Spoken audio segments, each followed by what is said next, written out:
and turned in that paper to me. Actually, your pronoun antecedent relationships are not clear. So there's who did what to whom is confusing. Well, if that were the only confusing thing in this passage, or the only thing that confused me, I'd be a lot further along in the understanding of this chapter. But we can sort out from there what is happening is that they agreed. Laban said, "That's a great idea. Oh, then it might be according to thy word." Yeah. Remember, I think my dad had an employer that once reacted that way to a job salary proposal that he made, and it didn't work out as well as it did for Jacob. But anyway. What they did is Laban accepted the deal, so they separated out all the ones that were to be Jacob's and the ones that were to be Laban's. And Jacob put his flocks, his speckled, spotted, striped, and browns over here and kept them a good journey, a 3 days journey. Now, of course, that sounds like, that's not like we're going to drive 600 miles a day and he's got some on the East Coast and some over in Kansas or something, but rather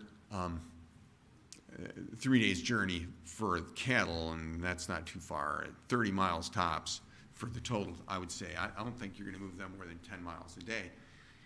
But he's got them separate from Laban's cattle.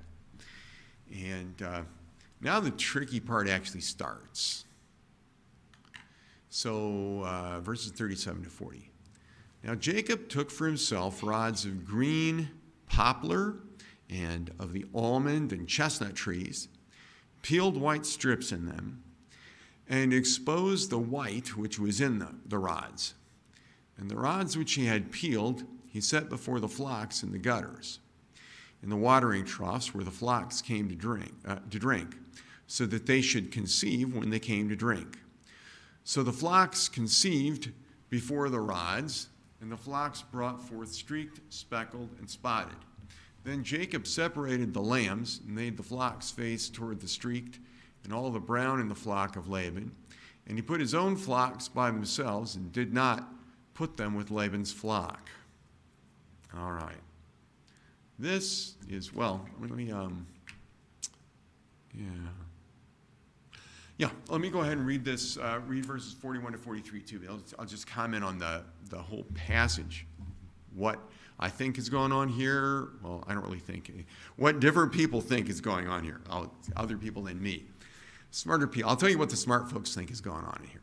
All right, but let's go ahead and read 41 to 43. And it came to pass, whenever the stronger livestock conceived, that Jacob placed the rods before the eyes of the livestock in the gutters, that they might conceive among the rods.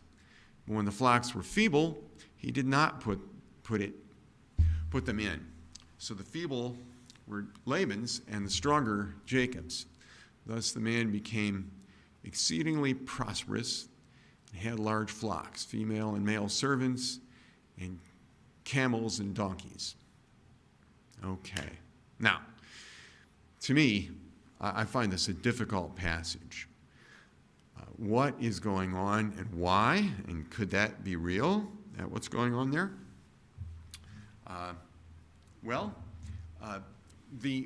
think on its face, reading it just taking the simplest interpretation of it, which some commentators do, is that Jacob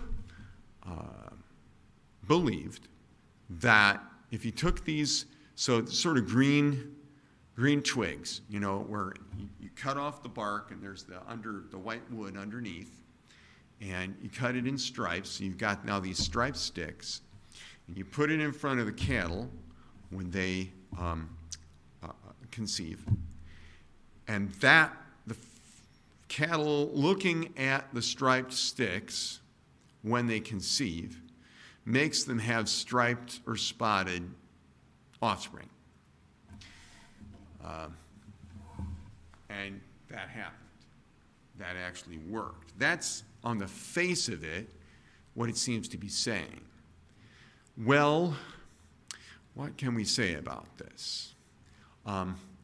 Because some critics of the Bible have said the writer of Genesis has Jacob using magic and it works. So the writer of Genesis thinks that magic works, and this is unscientific, and so on. Oh, well, yes, what is going on here? Well, let me just say a word about magic and science and God's actions. You might think, well, you might think that we take these three things, and if we were going to start classifying them, we'd say we would put science and God's actions in one category and magic in another, because science and God's actions are real and magic is not. And yeah, that's true. From one way of looking at it, that's true. You can actually classify them a little differently. God's actions are real. True. In God's actions, God is in control. And everybody knows it. And God's in control directly. Okay? With magic and science, man thinks he's in control. Man thinks that he's controlling, right? You know, science, we've figured out how to do this. We can send a rocket to the moon. We can make whatever it is we can make. Cool stuff. We can make a handy-dandy device like this that's it's actually a computer that's almost large enough that you can use it and almost small enough that it can fit comfortably in your pocket. It's a great thing. I don't know if you didn't catch that. All right, my wife caught that.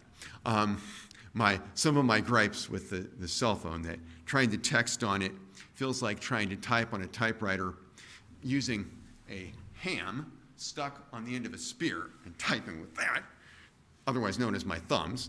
And the cell phone doesn't fit too well in one's pocket, at least not to suit me. But that's wonders of modern science. It is true that we have far more computing power in our cell phone than they use.